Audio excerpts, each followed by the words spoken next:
Hi there, my name is James Heidema. The question today is, how can I effectively manage my team?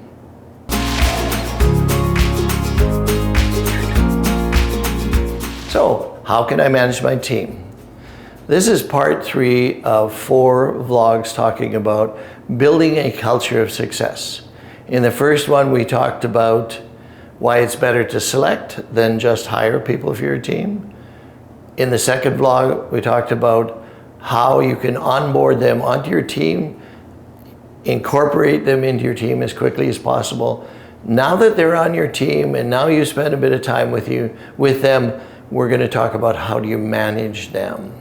All right, one of the tools that I found most successful that I developed many years ago, and I've trained around the world. I've been fortunate to train in about 55% of the world and train many, many thousands of people, is the gap analysis. The gap analysis, I will go in greater detail in our next session, which is part 4 of 4 parts, and I'll deeply explain how you use it as a tool.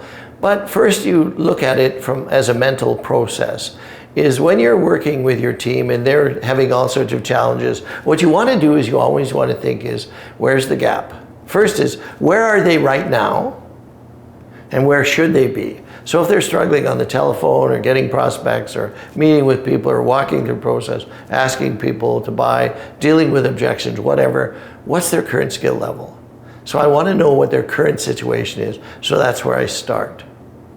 And then next, talk about the desired situation. What should good behavior, good process look like? And so after we've talked about where they are, I may demonstrate, or we may talk about what a good process looks like. And then the gap is the distance between where they are and where they'd like to be, and how do we get them there? And it may be a series of steps, maybe joint appointments, maybe role plays, maybe training sessions. It may be a number of things that we need to do to move them from where they are to where they should be. Which leads me to the next part, which is the role play. I used to drive my team crazy because I would role play with them all the time. As I was walking through my office and I would walk by one of my team members, I'd just throw out a typical objection and see how they responded. I'd say, I don't believe in life insurance, I don't believe in investment, I don't have any money, I don't have any time. And I would see how they responded to that. And if they were not able to verbally, articulately tell me a response that would help me deal with that objection, I knew I had a training problem. And that would lead to role play sessions.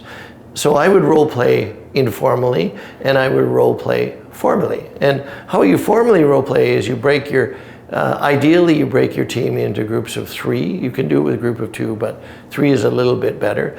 On the role play, you have 3 positions. You have one who is the observer, and the observer is the one to make sure that the other 2 people stay in role play and they don't talk about other topics other than what they've been asked to talk about. And so that role play is sort of the controlling individual, okay?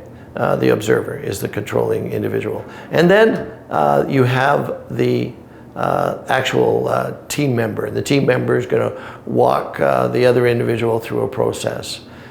And the third person is actually the customer. And so you've got a customer, you've got a sales professional, and you've got the observer. So you start off the role play by saying, okay, we're going to role play dealing with the objection, I don't have any time.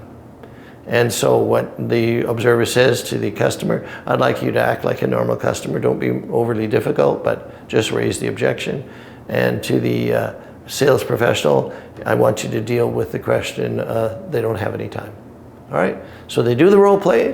When they're finished the role play, then what you do is a plus delta, and the plus delta is, plus is what did they do well, delta is the triangle, the Greek symbol for change. And so what the observer says, okay, what do you think you did well? Talking to the advisor, what do you think you did well in that process? And they might have felt they've done everything poorly, and you say, no, really identify something you've done well, and said, well, I asked a good question or whatever. And then turns to the customer and says, what do you think they did well?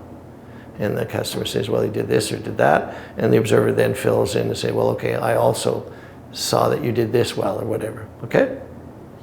Then he turns to the advisor and says, what do you think you could change? If you could do it all over again, what would you change? Well, maybe I'd be more patient, I'd ask better questions, I wouldn't be in such a hurry, whatever it may be. Turns to the customer and said, what could you have changed from your perspective? Well, he could have done this or whatever. And then the observer says, okay, let's do it again. Using that new objective, which is to be more patient or to ask better questions or whatever it may be. And they role play again. Then he does the plus delta again. Now, you always want to make sure when you're doing the plus delta, there's always more pluses than deltas. It's not helpful if you say to the advisor, well, here's the 7 things you need to do, because they won't do 7 things. But if you say, okay, you did these 5 things well, but here's 1 or 2 that you should focus on.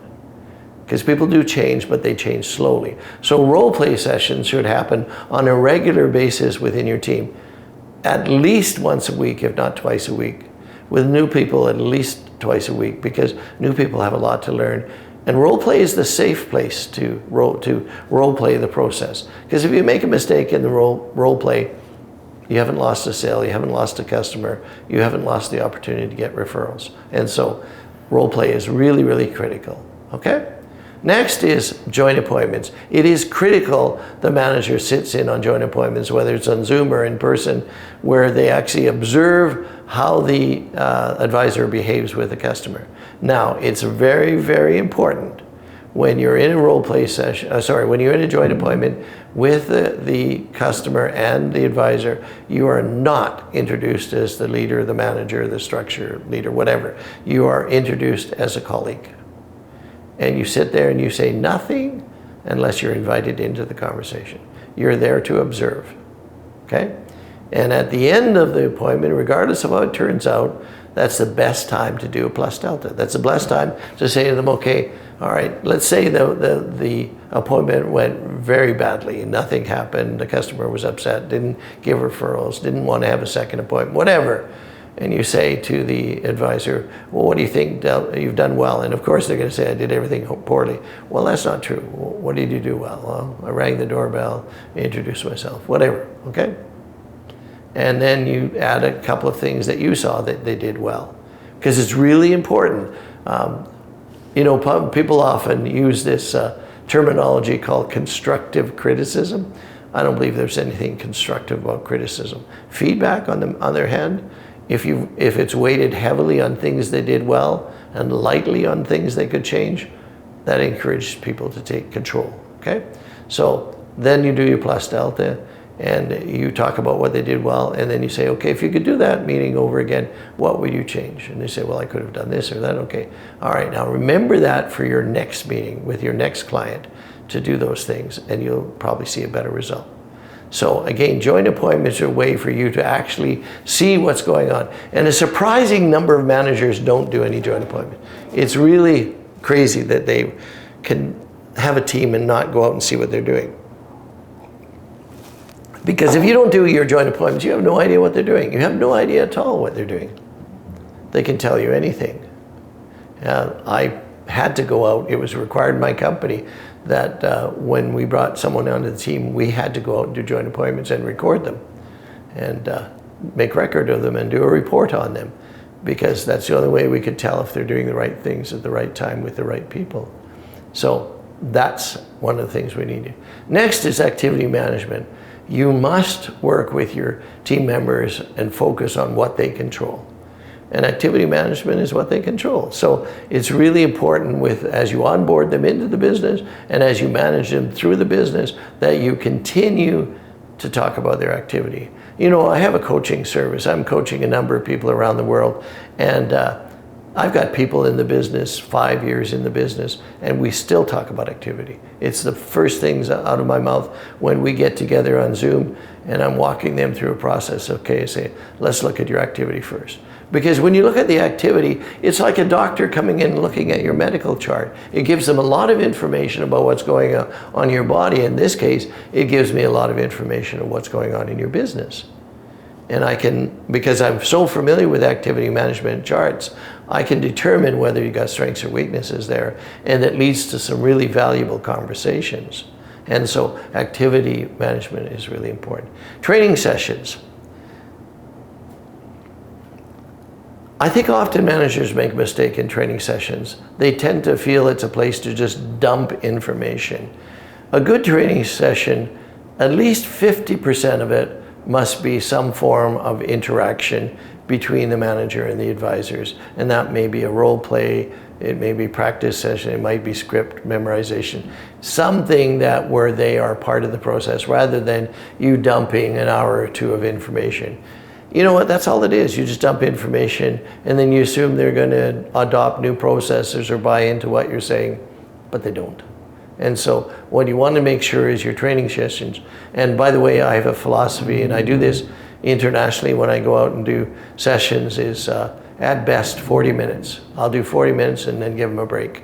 Because people just can't sit there in your session and absorb all that. Do 40 minutes, give them a break, 10 minutes, 15 minutes, come back, carry on, give them another break if you've got a longer session.